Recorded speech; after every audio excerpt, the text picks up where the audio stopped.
un PLC? Acrónimo en inglés de Programmable Logical Controller. En español, controlador lógico programable. Vamos a dar una definición técnica. Un controlador lógico programable es un equipo electrónico basado en microprocesador, que tiene generalmente una configuración modular. Puede programarse en lenguaje no informático y está diseñado para controlar procesos industriales en tiempo real y ambiente agresivo. Bueno, entonces, este elemento, el PLC, que va a ser un tema muy importante durante toda la materia, porque la idea es que hagamos algunos programas en PLC, y por lo tanto, bueno, tenemos que tener una introducción teórica como tuvimos a los procesos industriales en la bolilla anterior, y ahora con respecto a los aspectos ya del PLC, para luego poder entrar en el tema de la programación, que se complica, por supuesto, como en todas las materias, con el tema de la virtualidad. Pero estimo que algo vamos a poder hacer. Bueno, entonces, entrando a este tema del PLC, viendo lo que significan las siglas, pero esas siglas nos sirven un poco para ubicarnos, para orientarnos en cuanto a qué se refiere, pero no es suficiente. Entonces, por eso es necesaria esta definición más bien técnica, donde ya sí nos deja más en claro algunos aspectos que hay que tener en cuenta en cuanto a qué significa o qué es un PLC. Que es en definitiva, es un determinado tipo de computadora. Es una computadora como otros modelos hay, que ustedes conocerán, computadoras de escritorio, con computadoras notebook, netbook, tablet, celulares, en fin, y otros tipos de computadoras, las que vienen en los autos y demás, que tienen muchas cosas en común y algunas diferencias particulares. El PLC es muy específico para trabajar en la industria, en la planta industrial. Es una computadora hecha para trabajar en la planta del proceso industrial. Y bueno, entonces acá hay algunos conceptos que seguramente algunos conocerán, otros no, o no tanto, y bueno, lo vamos a repasar. Vamos a repasar en qué consisten los conceptos involucrados en esta definición. ¿Qué es el microprocesador? Al igual que en el resto. ¿Qué idea tienen del microprocesador? Porque habla de que el PLC se basa, es un equipo electrónico basado en microprocesador. ¿Ustedes qué idea, qué concepto tienen de microprocesador? Y es el cerebro que procesa toda la información que le llega a la máquina, por decirlo de un modo. Sí, muy bien, muy bien. El microprocesador, entonces, es la parte de la inteligencia de la máquina. Es la que ejecuta el programa, efectivamente, y la que toma todos los datos que le ingresan y de acuerdo al programa que está ejecutando va a tomar determinadas decisiones. Muy bien. Al igual que en el resto de las computadoras, es el elemento encargado de hacer las operaciones lógicas y matemáticas que implican la ejecución del programa, además del control de todos los dispositivos periféricos. Es un circuito Uy, electrónico de alta escala de integración. Puede contener millones de transistores y otros elementos electrónicos. Configuración. bueno, entonces, hay algunas cuestiones ahí a tener en cuenta en cuanto a la definición del microprocesador. Bueno, en este dibujo, bastante simplificado, por supuesto, muestra ahí unas patitas que son con las que se inserta el microprocesador y toma contacto con la placa madre. Los microprocesadores son estructuras electrónicas muy pequeñas de alta complejidad que, como dice ahí, puede contener millones de transistores, efectivamente los contiene. Contiene además diodos, eh, pequeños minúsculas resistencias y un montón de elementos electrónicos que están diseñados a escala muy pequeña, y ese circuito complejo, que debería ser gigantesco, está hecho en una escala de microelectrónica. Y hace mucho que se viene desarrollando esto y se vienen perfeccionando, y cada vez se los hace más potentes y siempre conservando unas dimensiones pequeñas. Y este es el cerebro, como decía el compañero, el que se encarga de ejecutar todas las acciones lógicas, aritméticas, matemáticas, que tienen que ver con el programa. Electrónicos.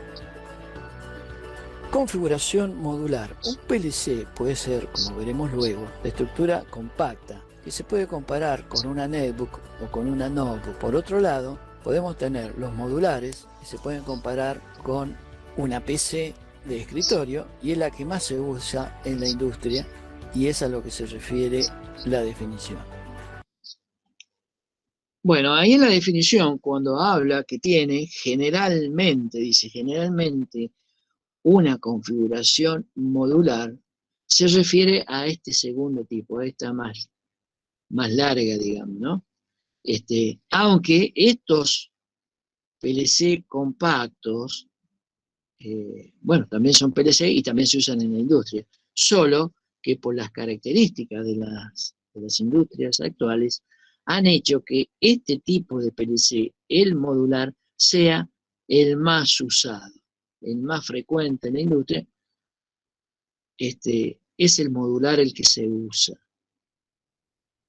Muy poco uso tiene el compacto, aunque existe, hay un mercado, se usa, tiene su demanda, pero es siempre menor. Por eso dice en la definición generalmente de estructura modular.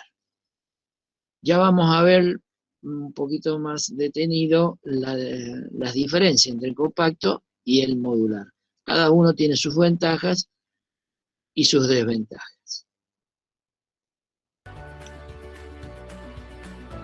En cuanto al lenguaje no informático, el lenguaje por antonomasia de los PLC es un lenguaje gráfico llamado ladder o escalera, que es el de mayor uso en PLC y es universal para todos los fabricantes. Su nombre deriva de la forma que adquieren los programas redactados con él. Bueno, este aspecto también, todos los aspectos son importantes, pero para nosotros, por la materia, porque queremos hacer algunos programas en PLC, o para el PLC, este aspecto es muy importante. El tema del lenguaje, ladder. Bueno, ¿qué saben ustedes? ¿Qué me pueden decir con respecto a los lenguajes de programación? A los lenguajes que se suele, bueno, hay lenguajes con los que se hacen aplicaciones para los celulares, hay lenguajes de programación, todos los programas que ustedes ven en la computadora está hecho algunos con unos lenguajes, otros con otros. Con respecto a ese tema de los lenguajes de programación, ¿qué comentarios pueden hacer? ¿Me pueden decir? Y que todos los lenguajes tienen diferentes sintaxis, profe. Este, por ejemplo, tiene una sintaxis simbólica, por lo visto. Muy bien, muy bien. Este, así es, sí, así es. Este es un lenguaje de símbolos, por eso le llama no informático, porque en los comienzos, o sea, un poquito haciendo un poco de historia, yendo un poco más para atrás, el PLC se comienza a hacer en la década del 70 y principios de los 80, donde la computación y la informática no tenían todavía el desarrollo que tienen en la actualidad, porque es una tecnología que avanza y que cambia, se modifica a pasos agigantados, muy velozmente. Pero bueno, ya en esa época, por supuesto que ya era una realidad, ya estaba la computación de décadas aún más para atrás. Como se trata de electrónica y de circuitos electrónicos que se tiende a hacerlos cada vez más pequeños, no solamente por las necesidades de espacio, sino también para hacerlos más llevaderos, o hacerlos más posibles de ser manipulados, manejados y transportados por el hombre, por hombres, hombres con sentido machista en general, hombres y mujeres. Bueno, esos circuitos electrónicos tienen dos estados posibles, que es estar con tensión o no tener tensión. Y ahí está la base de toda esta cuestión. Si tienen tensión, a los primeros desarrolladores de la computación, se les ocurrió asociar el estado de no tener tensión, de estar en reposo, a un cero, al número cero. Y cuando tenían tensión, asociarle un número 1. Y eso da lugar a la numeración binaria que hay así como nosotros usamos una numeración decimal que consta de 9 símbolos y a partir de esa base, perdón, de 10, me estoy olvidando del 0, que consta de 10 símbolos, y con esa base de 10 símbolos construimos todos los números que manejamos habitualmente y además hacemos todas las operaciones. Ustedes sabrán, en otras culturas no siempre la base fue 10, por el contrario, es bastante reciente la base 10. Hubieron base 60, o se usa, por ejemplo, también en la computación se usa la base 8, la base 16, en fin. Resultó ser la más amigable para el ser humano, la base 10. Pero para las máquinas que tienen ese estado de tener tensión o no tener tensión, la base numérica y alfabética más adecuada es la binaria, es decir, solamente dos números, el 0 y el 1, y no hay más. En el sistema binario no existe el 2, no existe el 3, no existe ninguno de esos números, solamente existe el 0 y el 1. Eso es un elemento muy importante a tener en cuenta. Y en base a eso se construye todo. Se construye la numeración y también la parte alfabética. Y en base a eso se construyen los programas, los lenguajes de programación, que como nos podemos imaginar al comienzo de la computación, esos circuitos eléctricos que tenían tensión o no, había que programarlos en base a eso, a 0 o a unos. Entonces los primeros programadores de las primeras computadoras del siglo pasado eran gente sumamente especializada, ingenieros que trabajaban con un alto nivel de especialización para poder hacer un programa de computación en base a esos códigos de si tiene tensión o no tiene tensión, en base a un 0 o un 1.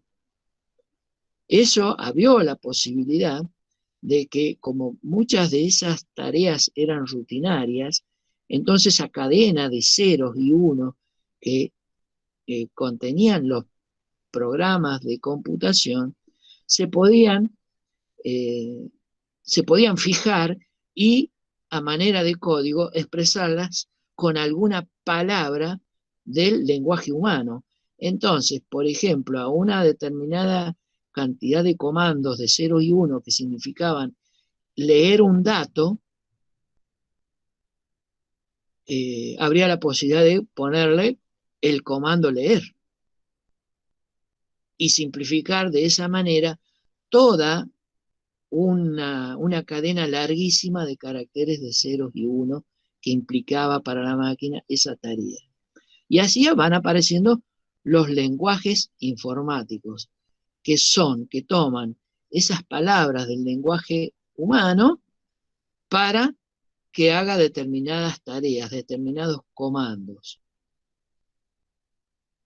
Aparecieron los programas que se llaman de alto nivel o de bajo nivel.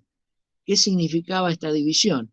Y era en función de que si ese lenguaje de programación estaba más cercano al ser humano, es decir, que con una sola palabra hiciera muchísimas tareas, entonces tenía una calificación de lenguaje de alto nivel. Si para hacer esas tareas requería varios comandos en vez de uno, entonces era un lenguaje de bajo nivel, es decir, estaba más cercano a la máquina. Pero siempre esos lenguajes informáticos, ambos eran expresados, tanto el de bajo nivel como el de alto nivel, con palabras del idioma de los humanos, que prioritariamente era el inglés, porque en Estados Unidos y por ser también un lenguaje de uso internacional, en los albores de la computación era el que se usaba de forma predilecta. Entonces, los primeros lenguajes informáticos son con palabras en inglés. Y además, como dijo el compañero, deben cumplir con determinadas reglas sintácticas, porque como eso se va a traducir, en definitiva, a ceros y unos en la máquina, o a que tenga tensión o no tenga tensión, y no hay margen para el error. Si en nuestra comunicación yo pronuncio mal, o digo, hay un margen para que ustedes me puedan entender de la misma forma, pero en cuanto a la máquina, no. O está escrito con todas las reglas sintácticas y morfológicas del lenguaje de computación, o hay un error, sale otra cosa, un resultado erróneo. Entonces es muy preciso. Los lenguajes informáticos entonces tienen un acotado número de palabras que se usan, que hacen todas las tareas para la cual está dedicada esa computadora. Entonces también surgieron los lenguajes con determinadas orientaciones, con determinadas especificaciones. Por ejemplo, apareció un lenguaje de programación que se llamaba COBOL, que era Common Business Language, lenguaje para el uso común en el comercio. Y estaba entonces todas esas palabras que eran códigos que tenía que interpretar la máquina, estaban destinados a las actividades más bien económicas, comerciales, financieras. Había otro lenguaje Fortran, Formula Translation, que era traductor de fórmulas, porque era más bien para operaciones matemáticas, científicas. Es decir, se especializaban los lenguajes en cuanto a las tareas que se pretendía que hicieran los programas.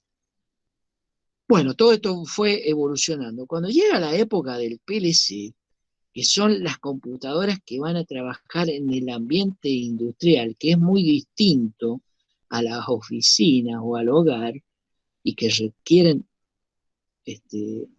algunas características muy especiales, esas computadoras para automatizar los procesos industriales y reemplazar a la época de la automatización cableada, que en esa época, ustedes se imaginan las grandes industrias automotrices en Estados Unidos, que es de donde nace los primeros PLC, los cuadros de automatización, los cuadros eléctricos cableados con relé, con llaves, con interruptores, con contactores, eran de unas dimensiones gigantescas y el cablerío que había era impresionante. Los planos eléctricos que reflejaban esas instalaciones, esas conexiones, eran tan complejos que solamente un personal especializado que conozca tanto la parte eléctrica como la parte de producción las puede hacer. Entonces eran ingenieros y técnicos altamente especializados. Cuando se empieza o se pretende reemplazar esa compleja instalación cableada por estas nuevas computadoras que eran los PLC, se enfrentaron además al problema de que, bueno, si tienen que ser programadas, esos técnicos que trabajan en las plantas no sabían informática. Entonces, era un problema adicional, porque los únicos que podían hacer los programas para la automatización es justamente esos técnicos y esos ingenieros que están en las plantas y conocían los procesos. Pero al no saber informática, no estaban en condiciones de hacer los programas. Entonces se generaba un problema. Es así que a raíz de ser dificultosa la programación en los lenguajes informáticos que se conocían en ese momento, se ideó este lenguaje no informático a que se refiere, y que es este que vamos a estudiar nosotros y que se usa en todos los PLC del mundo. Pero les quiero advertir, no es el único lenguaje. Los PLC en la época actual están hechos para poder trabajar en lenguaje escalera, que es el que vamos a ver nosotros, pero también en otros lenguajes, inclusive lenguajes informáticos. En la actualidad también se puede programar los PLC en lenguajes informáticos. Lo que tienen en común los PLC de los más diversos fabricantes es que todos tienen la obligación por normas internacionales de las instituciones que regulan la construcción de productos electrónicos y eléctricos, es que deben ser capaces de manejarse con el lenguaje escalera también. Este lenguaje que es el más usado. ¿Y qué tiene? A ver, les voy a mostrar así rápidamente algunas de las características principales. Como dijo ahí el compañero, que se ve que es un lenguaje de símbolos, no de palabras, como los otros lenguajes informáticos, sino que tiene símbolos. Y tiene una forma de organizarse, una lógica para construirse, que es idéntica a la de la construcción de un plano eléctrico. Fíjense, ustedes pueden ver estas dos barras verticales. Significan, o sea, dan la idea gráfica de que la barra vertical de la izquierda, esta que está con el mouse, con el puntero, tiene tensión, tiene una tensión positiva. O sea, hay que imaginarse que esto fuese un cable con tensión. O, supongamos una tensión positiva. Y este otro de la derecha es otro cable que no tiene tensión o que tiene una tensión más baja que este otro. De manera que si estas líneas horizontales también son cables, entonces nos podemos imaginar que la corriente eléctrica circula desde esta línea de tensión hacia la derecha, que podría ser la línea neutra o la línea de menor tensión. ¿Se entiende eso? O sea, que quiere decir que la computadora, el PLC, cuando lea esto, va a leer primero los elementos que están a la izquierda y con eso va a hacer una interpretación lógica de acuerdo a cómo ustedes los distribuyan y va a hacer a la derecha el cálculo que va a ser el resultado y es lo que va a salir como resultado. Entonces, en el PLC, el área de entradas está en esta zona, en la zona de la línea vertical de la izquierda. Y las salidas, los resultados, las conclusiones que saque de acuerdo al programa, van a estar en la línea, van a estar cercanas a la línea de la derecha, que sería la línea lógica del flujo de los electrones.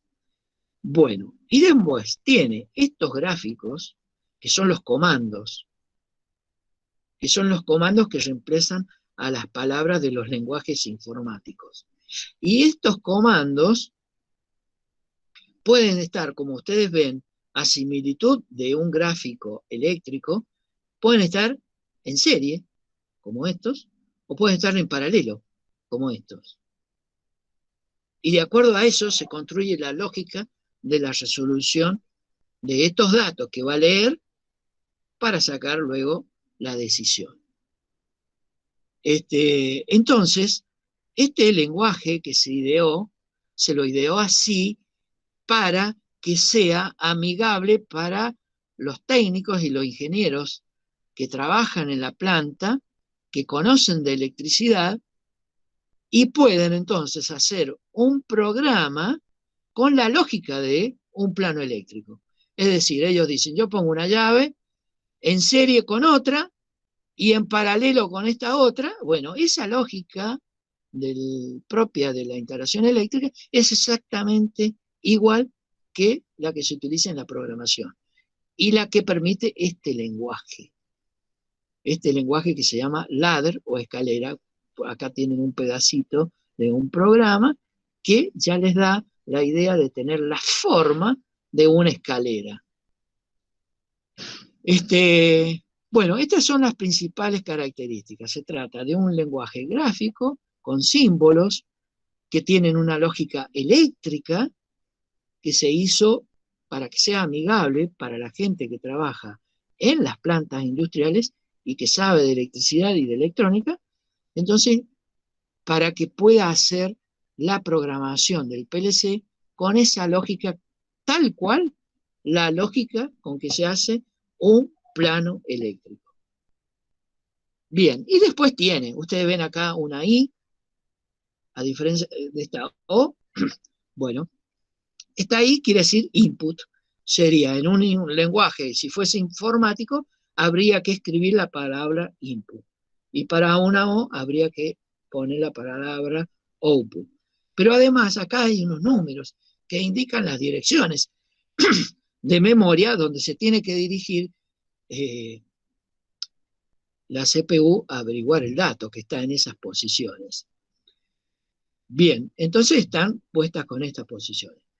Esta es la única variación que puede haber en los lenguajes ladder entre un fabricante y el otro. Por ejemplo, estas I y estas O las usa Allen Bradley, que es un fabricante de Estados Unidos. La I quiere decir input, la O quiere decir output. Por ejemplo, en Siemens, que es un fabricante alemán, en vez de una O utiliza una Q, porque entrada en alemán empieza con la letra Q, supongo. Entonces, bueno, pero esa es la única variación que van a encontrar. En cuanto a los símbolos y la forma de hacerlos, la forma de hacer la lógica en serie, en paralelo, en fin, de acuerdo a la necesidad que tenga, es exactamente la misma. Y es, como le decía, los institutos, las organizaciones americanas, europeas e internacionales que hay, en el caso nuestro, las normas IRAN, que están adecuadas a esas normas internacionales, establecieron como obligatorio que todo fabricante de PLC permita la programación en ladder, este lenguaje gráfico. Si cada fabricante le quiere agregar 10 lenguajes más de programación, no hay problema, puede ir, pero todos tienen que, por eso aceptar el lenguaje ladder. Por eso es un lenguaje universal, es el que más se usa, porque por ejemplo un programador de Siemens, y si no sabe otros programas de otras marcas, y podrá trabajar en las fábricas, se va a poder desarrollar sin problema, trabajando con el lenguaje de Siemens en las fábricas que estén automatizadas con la marca Siemens. Pero si va a una fábrica donde tienen el lenguaje informático de Allen Bradley, y bueno, va a tener que estudiar y adecuar lo que sabía de Siemens para adecuarse a la programación de Allen Bradley. En cambio, con esta escalera no va a tener problema. De un PLC a otro va a tener la misma sintaxis, las mismas reglas, porque son las reglas de las conexiones eléctricas. Bien. Profe, Eso me interesaba. Sí, dígame. disculpe, profe, tuve un percance y me voy a tener que retirar de la clase. Ah, bueno, a ver, espere. ¿Cómo es su apellido? Celi, Porque no estoy viendo. Ah, Celi. Bueno, porque enseguida voy a pasar lista. ok, profe, muchas gracias. Y Nos ahora vemos. yo. Muy bien, hasta luego, que ande bien. Bueno, sigamos. Control en tiempo real. El PLC calcula y toma decisiones con rapidez suficiente para controlar el proceso industrial en milisegundos.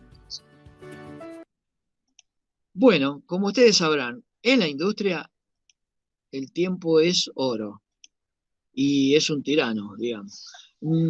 Tiempo real significa que el trabajo del PLC es leer las entradas, ejecutar el programa y obtener lo que van a ser las salidas, las respuestas. El tiempo que tiene disponible el PLC para eso es un tiempo acotado. Y acotado en muy pequeño, es un tiempo muy pequeño, porque la respuesta que necesita es inmediata. Es a medida que se está haciendo, se está llevando a cabo el proceso industrial. Entonces, imagínense en una línea que llena botellas y que un sensor determina el nivel hasta que se tiene que llenar. Cuando el sensor le manda al PLC la señal de que se alcanzó el nivel deseado, el PLC tiene que recibir la señal, procesar el programa y mandar la señal a la válvula para que se cierre, pero tiene que ser inmediato eso, porque si se demora un poquito, se vuelca el líquido.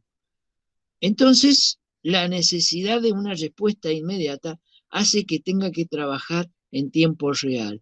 Entre que recibe el dato, procesa el programa y manda la respuesta, en los PLC transcurren milisegundos. Y no puede ser un tiempo ni de segundo ni de minuto porque ya no serviría para la industria. Es ese el concepto de que realiza en la definición cuando habla de que hace el control en tiempo real. milisegundos. Sigan. Ambiente industrial agresivo. A diferencia de las PC de escritorio o de oficina, los PLC deben estar preparados para trabajar en entornos con vapores químicos, temperaturas elevadas, vibraciones, ruido eléctrico, etc. Bueno, acá tenemos otra característica importante del PLC. Es para trabajar en la industria y ahí muchas veces una computadora común no está apta para trabajar por el ambiente que tienen las industrias. Suelen haber temperaturas elevadas, pueden haber temperaturas muy bajas.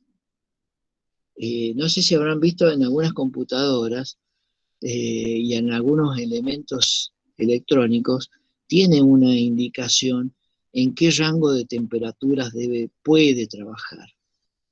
Porque por fuera de esos rangos ya no trabaja bien o no trabaja. Entonces, el PLC tiene que estar apto para trabajar en temperaturas más elevadas o más bajas que las computadoras habituales que están en el hogar, o tienen que soportar un ambiente con excesivo polvo, por ejemplo. Hay ambientes industriales con mucho polvo, partículas muy pequeñas que quedan suspendidas en el aire y que una PC común enseguida se llenaría de polvo y podría tener problemas. Hay vapores con mucho nivel de acidez en algunas industrias que pueden deteriorar a una computadora común. Frecuentemente por la maquinaria hay vibraciones más notables o menos notables para los humanos, pero vibraciones que a una circuitería tan delicada sí la afecta. Entonces también tiene que estar preparada esta computadora para trabajar en un ambiente de vibraciones. Y está también el ruido eléctrico. Ustedes, ¿qué noción podemos tener de ruido eléctrico?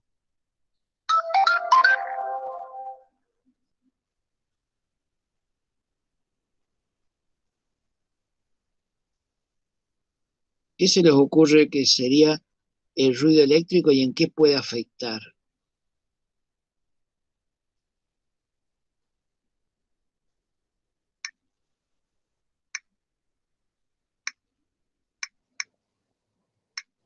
Interferencia. Bueno, hay un compañero justo puso profe interferencia y justamente estaba por decir eso.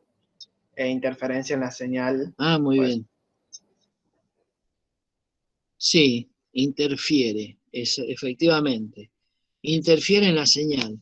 Y como estamos hablando de componentes electrónicos, miles, millones de componentes electrónicos que tienen estas computadoras y que son muy susceptibles,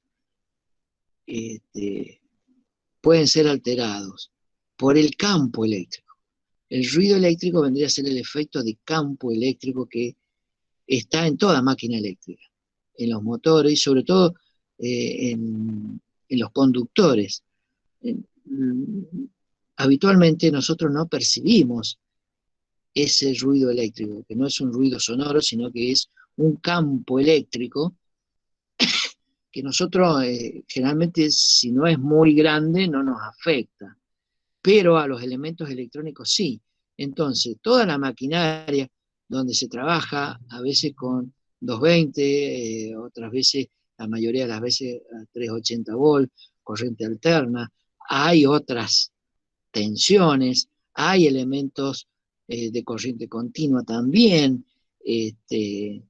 hay máquinas que producen mucho campo eléctrico, inclusive arco eléctrico como las soldadoras, en fin. Y todo eso hace que el funcionamiento de una circuitería electrónica sensible pueda ser alterado. Entonces también esta computadora, que es el PLC, necesita ser construida de tal forma que tenga protecciones contra los campos eléctricos. Bueno, sigamos. Eléctrico, etc. Proceso controlado por PLC. Bueno, ahí con lo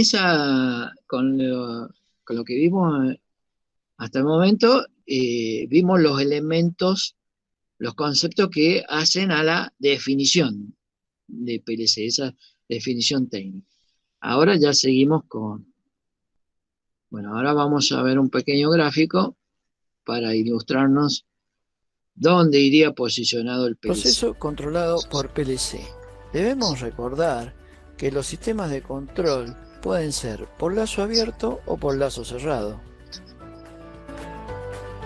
Si recordamos el gráfico de control por lazo cerrado, en la ubicación referida al sistema de control podemos ubicar nuestro PLC para realizar el control del proceso. Bueno, habíamos visto que teníamos un control por lazo abierto y cuando ya le añadíamos los sensores y estos sensores mandaban información, chequeaban información sobre el proceso y lo mandaban de nuevo al sistema de control que lo procesaba para que saque instrucciones nuevas hacia los actuadores, hacía que se transformara en un control por lazo cerrado y era el tipo de control que se adapta a la automatización. Este sistema de control puede ser cableado o puede ser programado. En el caso de que se quiera hacer programado, bueno, el PLC es el elemento que haría ese control. El PLC se puede hacer también con otros elementos, ¿eh? Hasta se puede armar, un ingeniero electrónico le puede armar un circuito electrónico especialmente diseñado para un determinado proceso. Pero bueno, en términos del comercio industrial, del control industrial, el PLC es uno de los más adecuados. Entonces podemos sustituir ese sistema de control por un PLC para que haga esa tarea de la automatización de un proceso en lazo cerrado.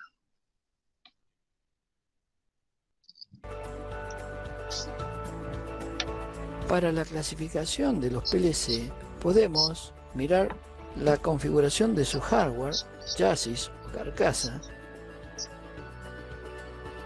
y los hay compactos o modulares. Bueno, ahí en la definición, cuando hablaba de una estructura predominantemente modular, hacía referencia a este tipo de clasificación. A un PLC se lo puede clasificar desde otro punto de vista y van a obtener otra clasificación del PLC. Nosotros los vamos a clasificar desde el punto de vista del hardware, de cómo está configurada su carcasa. Y hay, desde ese punto de vista, dos tipos. Los compactos, que son esos más pequeños y que son de una configuración fija, que prácticamente no se puede alterar, no se puede modificar, y están los modulares, que son los que más se usan, pero que son de una configuración más flexible, que uno, de acuerdo a las necesidades que vaya teniendo el proceso dentro de la planta industrial, los puede ir modificando. En esto se parecen más bien los modulares a una PC de escritorio. Ustedes en una PC de escritorio, por ahí pueden necesitar cambiar el monitor y poner un monitor más grande. Bueno, cambian el monitor. En cambio, en una compacta, que sería una PC tipo notebook, y ya el monitor es el que está.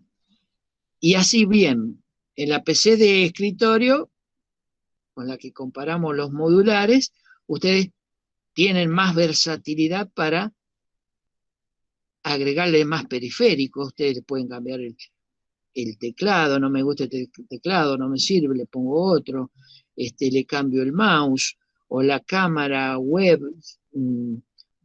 consigo esta otra que me conviene más, o porque tiene un puerto USB, etcétera. Es decir, la flexibilidad que tiene la computadora de escritorio es más o menos comparable a la que tendrían los PLC modulares, que se les puede modificar la CPU, porque viene por módulos, de ahí tienen un módulo exclusivo para la fuente de alimentación, un módulo exclusivo para la CPU, un módulo exclusivo para las entradas, otro módulo exclusivo para las salidas.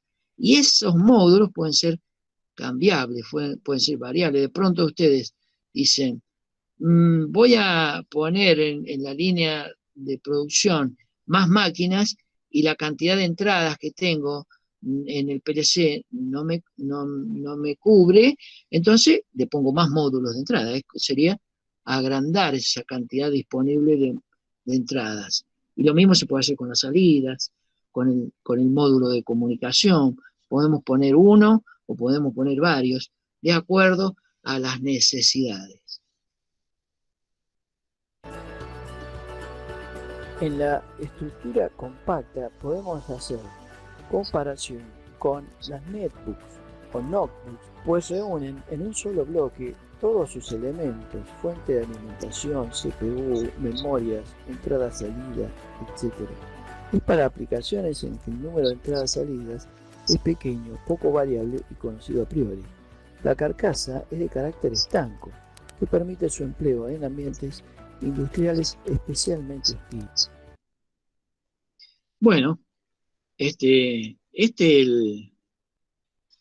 la estructura compacta, que la comparamos con una netbook, no es alterable, digamos. Esta tiene las entradas, que son estas que están dibujadas ahí, que son de una determinada cantidad y no se pueden alterar. Tiene una determinada cantidad de salidas y no se puede alterar. Ya tiene una determinada cantidad de memoria, no se puede alterar. Entonces eso hace que se usen menos en la industria, pero en algunas son muy útiles, porque también tienen su ventaja, que al ser una sola carcasa, es más blindado. Entonces por ahí, quizás en algunos ciertos ambientes industriales, sea, si no alcanza con un PLC compacto, capaz que en vez de poner un modular, sea conveniente poner varios compactos en red, porque quizás el aspecto de que sea más blindado le brinde para ese caso especial mayores ventajas. En fin, está de acuerdo a las necesidades. Pero la idea es esa. Este PLC con un determinado número ya conocido de entrada y salida no se puede modificar. Industriales especialmente hostiles.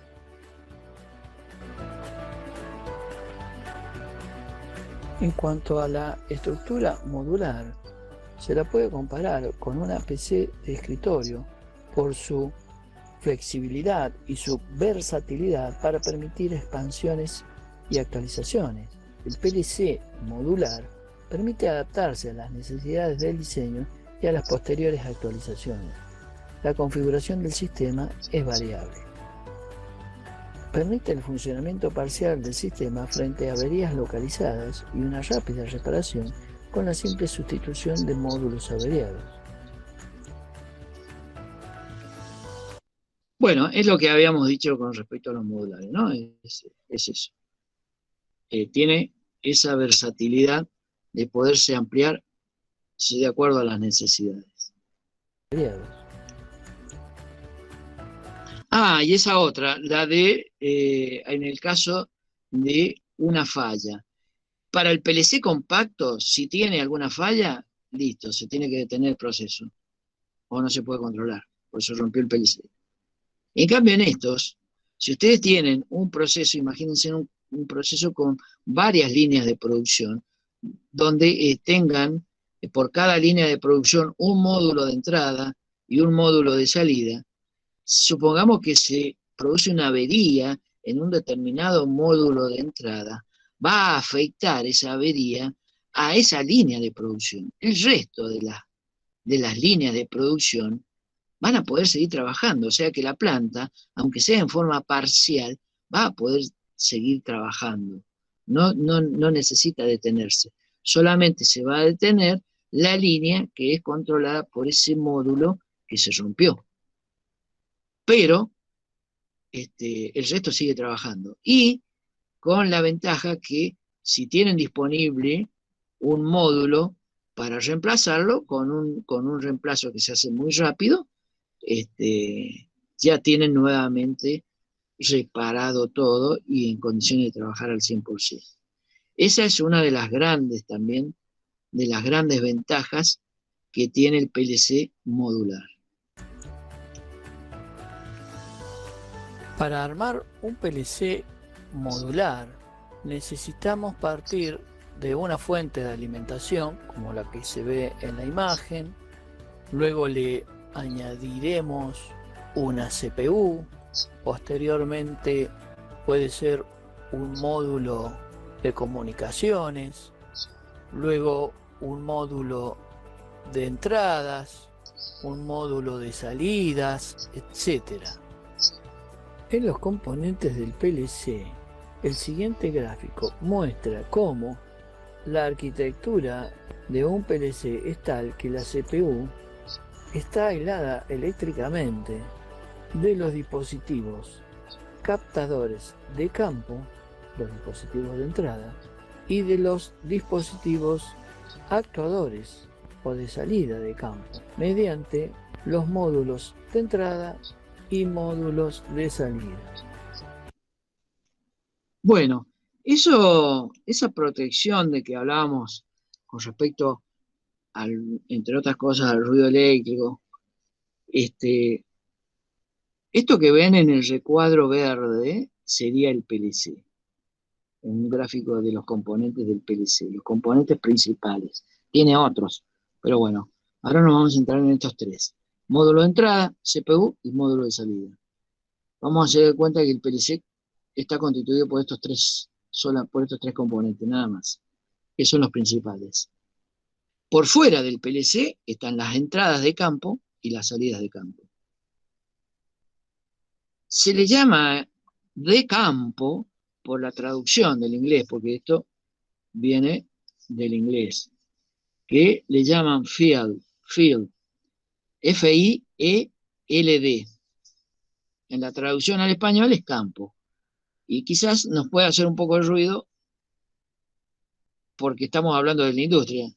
Y no, no, en este caso, de campo se refiere a campo, le llama al ambiente industrial, a la maquinaria industrial. A la maquinaria industrial, ya sea de entrada o de salida. ¿Cuáles son los dispositivos eléctricos o electrónicos industriales que le brindan una entrada al PLC para que la procese la CPU?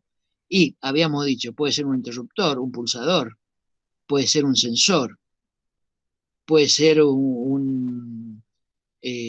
algún captador de alguna señal lumínica, o puede ser un final de carrera, que cuando se mueve un objeto y llega a una determinada posición, diga, llegó a la posición final. Es decir, todos estos elementos mandan una determinada señal, una señal que indica un estado, que se llenó una botella, etcétera, lo que fuere. Esas son las entradas de campo. Y esas entradas de campo, por las características propias de cada elemento eléctrico o electrónico a los que se refiera, tiene sus propias tensiones y sus propias corrientes. Algunos son de corriente continuas, pero hay otros que son de corrientes alternas, son de corriente alterna. Entonces, la CPU, que como le decía, contiene elementos muy sensibles, que trabaja únicamente con corriente continua, a 24 volts, estas otras tensiones y otras corrientes le pueden hacer daño si tienen un contacto estrecho o un contacto directo. Entonces, en esta computadora especial que es el PLC, se aísla a la CPU de esas señales de entrada de campo y también de las salidas de campo, que ya vamos a ver. Y eso se hace mediante la instalación de estos módulos que hacen que la señal, el módulo de entrada se encarga de recibir la señal de entrada de campo para que no la reciba en forma directa a la CPU. El módulo de entrada adecúa estas tensiones y estos niveles de corrientes a la tensión y corriente con que trabaja la CPU y después le manda la información.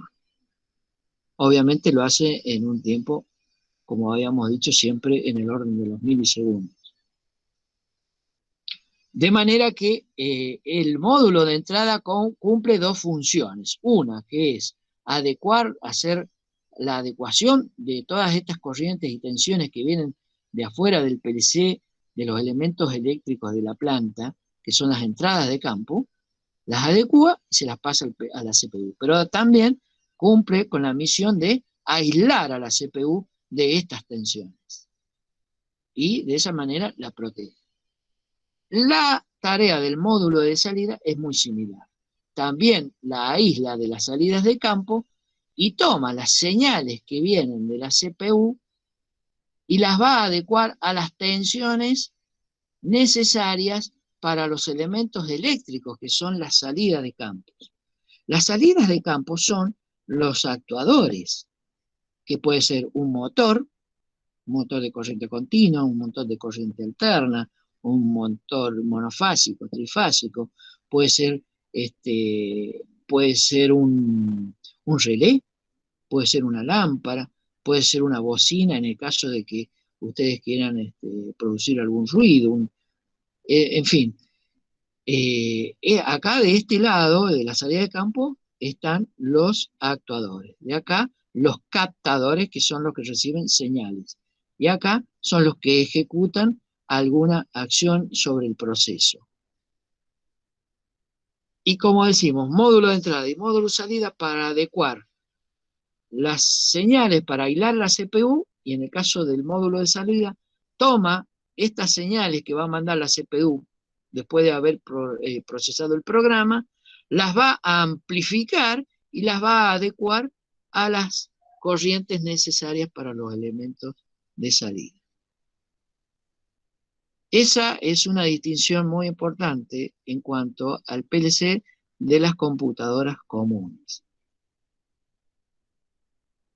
Y módulos de salida.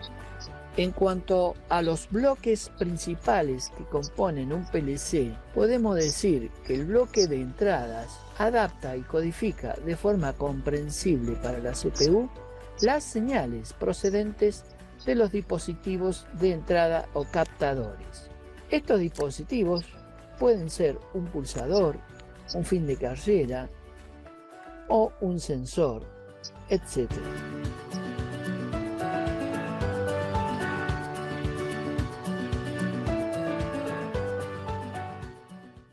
Una misión importante del bloque de entradas es proteger los circuitos internos del autómata, proporcionando una separación eléctrica entre estos y los captadores.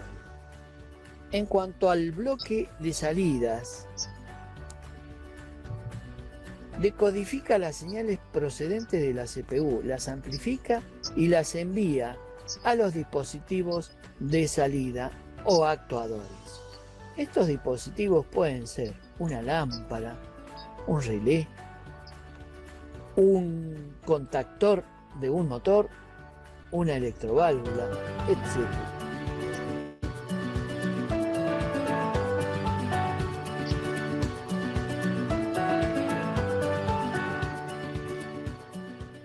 La unidad central de proceso, o CPU, como sabemos, tiene una división eléctrica con respecto a las entradas y salidas, y es el cerebro del autómata.